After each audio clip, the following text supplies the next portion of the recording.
Hello everyone, welcome again. Now we are continuing the chapter issue of share with a new topic, and the topic is issue of shares for other than cash consideration.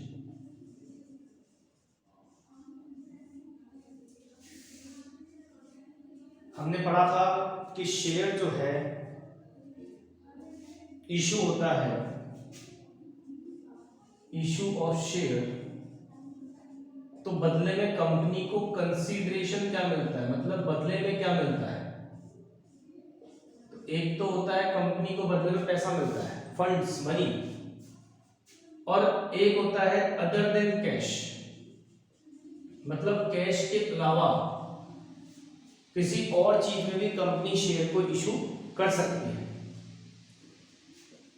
तो share के अलावा company अपने share को cash के अलावा कहां issue कर सकती है। पैसा आ रहा है, एक तो दिख रहा है शेयर जा रहा है, पैसा आ रहा है, और एक होता है कि शेयर इशू हो रहा है बट मनी नहीं आ रही है, कुछ और आ रहा है बदले में।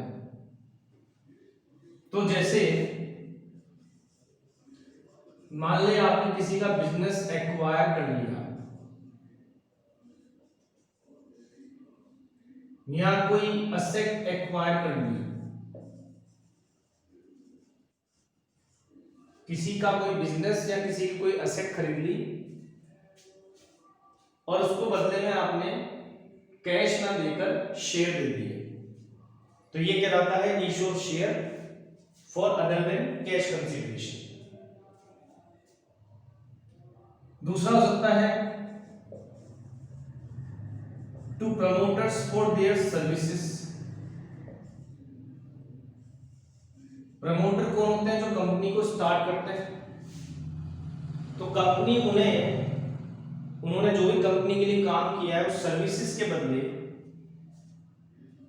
पैसा ना देकर शेयर दे सकती है। तीसरा है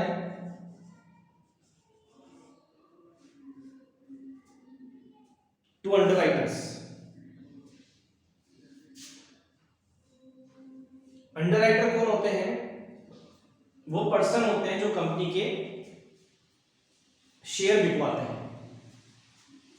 जैसे ब्रोकर होते हैं वैसे अंडरराइटर होते हैं, बट फर्क ये होता है अंडरराइटर को अगर आपने शेयर दिए हैं बेचने के लिए तो अंडरराइटर आपसे कमीशन लेंगे, और साथ ही साथ अंडरराइटर एक रिस्क लिए लेते हैं कि अगर कंपनी के शेयर मार्केट में पब्लिक ने नहीं खरीदे उनसे,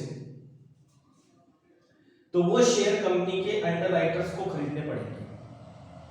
ब्रोकर तो क्या होता है, आपके शेयर नहीं बिकेंगे तो वो आपको दे देगा, ठीक है भैया नहीं बिक रहे आप बेच लो, मुझसे नहीं बिके। बट अंडरराइटर्स कमिटमेंट करते हैं इस चीज का कि अगर कंपनी के शेयर नहीं बिकेंगे तो वो हम ले लेंगे, तो कंपनी रिस्क फ्री हो जाती है। तो अंडरराइटर्स को कमीशन के बदले जो उन्होंने काम किया, कंपनी के शेयर खरीदे हैं या खुद ने लिए हैं या बेचे हैं, उसके लिए कमीशन देती है कंपनी। तो उस कमीशन के कंसीडरेशन में भी कंपनी उन्हें क्या दे सकती है? शेयर दे सकती है। तो ये है टॉपिक हमारा जिसमें हम शेयर तो इशू कर रहे हैं बट पैसा नहीं आ रहा, पैसे के बदले कुछ और आ रहा है। इसी को बोलते हैं issue of share for other than cash consideration. और भी कुछ हो सकता है बट आपके सिलेबस में क्लास 12th में यही 3 मेन टॉपिक्स हैं जिसमें share other than cash consideration के लिए इशू होता है। बिजनेस खरीदते हैं तो जिससे खरीदा उसको पैसा देने के बदले हम शेयर दे सकते हैं, प्रमोटर्स को दे सकते हैं, अंडरराइटर्स को दे सकते हैं। ठीक है, चलिए तो अब आगे पढ़ते हैं कि इन केसेस में जब कंपनी शेयर इशू करती है for other than cash consideration तो क्या क्या अकाउंटिंग एंट्रीज होती हैं, ये हम पढ़ने जा रहे हैं।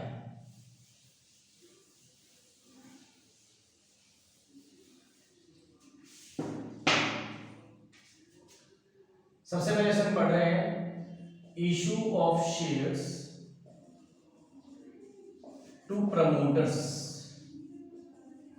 for their services। कंपनी के लिए जो उन्होंने सर्विस दी, कंपनी को स्टार्ट किया, कंपनी के इनकॉर्पोरेशन कराने तक के जितने भी काम किए सब प्रमोटर करते हैं, इनिशियल एग्रीमेंट किए, तो कंपनी उनको उनकी सर्विस के बदले शेयर इशू करती है। तो इस केस में एंट्रीज क्या होती है ये आपको नोट डाउन करना है। एंट्री है कंपनी इसको अपना खर्चा मानती है, तो इनकॉर्पोरेशन कॉस्ट या फिर इसको आप प्रीलिमिनरी एक्सपेंसेस भी कह सकते हैं, क्योंकि ये खर्चे कंपनी के शुरुआत में हो रहे हैं। तो ये दोनों अकाउंट ये भी कर सकते हैं, ये भी कर सकते हो, डायरेक्ट खर्चा है कंपनी का और ये खर्चा देना है किसको, प्रमोटर्स को। तो टू प्रमोटर्स अकाउंट ये हमने ड्यू कर दिया। और जब हम इसको शेयर इशू करेंगे तो अगली एंट्री होगी प्रमोटर्स अकाउंट या टू शेयर कैपिटल। सिंपल, ठीक है। अब इनके लिए ये नहीं है कि भैया हमको पैसा ले रहे हैं इसलिए हम लोग डायरेक्ट शेयर इशू कर देते हैं। कोई एप्लीकेशन, कोई अलॉटमेंट, कोई फर्स्ट कॉल, सेकंड कॉल नहीं है यहाँ पर। सीधा हमारा खर्चा डेबिट किया और शेयर दे दिया। दो एंट्री इसलिए बनाई है, पहले ड्यू करना है फिर शेयर देना है। तो एक्सपेंस कौन सा आएगा प्रमोटर को शेयर देने के लिए, इनकॉर्पोरेशन कॉस्ट या प्रीलिमिनरी एक्सपेंस का ही खर्चा हम बोलेंगे कि हमारा तो ये खर्चा हो रहा है और उस खर्चे के लिए हमें प्रमोटर को देना है जो कुछ देना है। तो हम प्रमोटर को कैश नहीं दे रहे, शेयर दे रहे हैं। अगर मान लो कैश देते तो एंट्री करते प्रमोटर अकाउंट दिया, तो कैश चेक देते टू बैंक, हमने शेयर दे दिया तो टू शेयर कैपिटल एंट्री हो जाएगी। ठीक है, ये हो गया हमारा पहला केस जब हम शेयर देते हैं प्रमोटर को। अगर हम इशू करते हैं shares to underwriters for commission, for their commission. Underwriter कौन होते हैं बताया मैंने आपको, जो कंपनी के शेयर बिकवाते हैं, रिस्क लेते हैं और कंपनी के शेयर नहीं बिकते तो खुद दे देते हैं। इतनी बड़ी रिस्क अगर वो लेते हैं तो बदले में कंपनी उन्हें कमीशन देती है। तो कंपनी क्या एंट्री करेगी, कंपनी के लिए वो कमीशन खर्चा है, एक्सपेंस है, डेबिट होगा। तो अंडरराइटर या अंडरराइटिंग कमीशन अकाउंट दिया, कंपनी का एक्सपेंस है, वही पहले ड्यू करेगी, किसको देना है, टू अंडरराइटर्स। अंडरराइटर्स वो पर्सन या कोई ऑर्गेनाइजेशन होगी, उसको क्रिएट कर देंगे, हमें उनको देना है। और दूसरी एंट्री हो जाएगी जब उनको हम शेयर देंगे, तो अंडरराइटर्स अकाउंट दिया टू शेयर कैपिटल। सिंपल, यहां पर भी पहले हमने क्या किया, ड्यू किया और फिर शेयर दे दिया। तो हमारा यहाँ खर्चा क्या है, अंडरराइटिंग कमीशन। यहाँ हमारा खर्चा क्या है, इनकॉर्पोरेशन कॉस्ट। पहले ड्यू कर रहे हैं, प्रमोटर को देना टू प्रमोटर, अंडरराइटर को देना टू अंडरराइटर। फिर अंडरराइटर्स या प्रमोटर अकाउंट दिया to share capital, capital share दे रहे तो capital account, share capital account credit हो जाएगा। ठीक है, अब इसका हम ले लेते हैं एक example.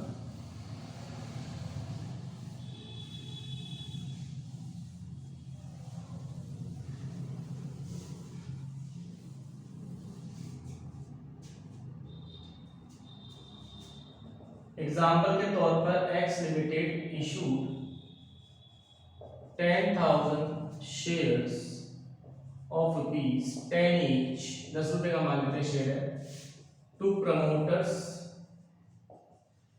For their services for the company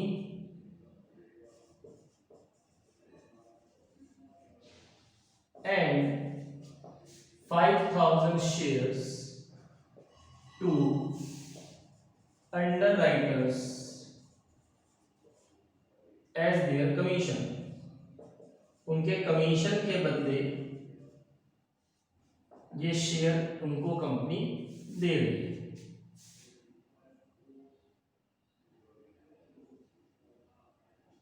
वही 10 रुपए का ऑफ ₹10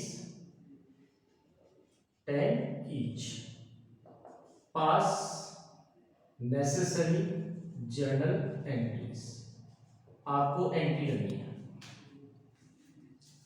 तो अब यहां पर एंट्री क्या होगी, पहले प्रमोटर की बात कर लेते हैं। टू प्रमोटर्स इनकॉर्पोरेशन कोस्ट, या मैंने बताया प्रीलिमिनरी एक्सपेंसेस अकाउंट दिया टू प्रमोटर्स, ड्यू कर दिया कितने शेयर, 10,000, 10 रुपए का एक, तो मींस 1,00,000 रुपए हम प्रमोटर को 1,00,000 रुपए के शेयर दे रहे हैं। और अगली एंट्री हो जाएगी प्रमोटर्स अकाउंट दिया टू शेयर कैपिटल 1,00,000 रुपीस। ये हो गया प्रमोटर को शेयर देने का काम। अब बात करते हैं टू अंडरराइटर्स। अंडरराइटर को कितने शेयर दे रहे हैं हम, 5,000, 10 रुपीस का एक, मतलब 50,000 उनका कमीशन बनता है। तो एंट्री होगी अंडर राइटिंग कमीशन अकाउंट दिया टू अंडरराइटर्स अकाउंट 50,000। और अगली एंट्री अंडरराइटर्स अकाउंट दिया to share capital 50,000, 5,000 share of ₹10। तो ये हो गया हमारा issue of share for other than cash consideration, जिसमें हमने कवर किया एक तो शेयर इशू हुए प्रमोटर को और एक हुए अंडरराइटर को। ठीक है, तो आई होप ये टॉपिक आपको क्लियर होगा। अब हम अगली क्लास में लेंगे issue of share to to vendor. Vendor means seller, जिससे हमने कोई असेट वगैरह खरीदी हो। ठीक है, तो इस क्लास में लेंगे हम इतना ही। अगली क्लास में लेंगे हम जब हम कोई बिजनेस या कोई असेट खरीदते हैं और बदले में वेंडर को शेयर देते हैं, उसके बारे में पढ़ेंगे अगली क्लास में। सो आज के लिए लेते हैं इतना ही। Thank you so much.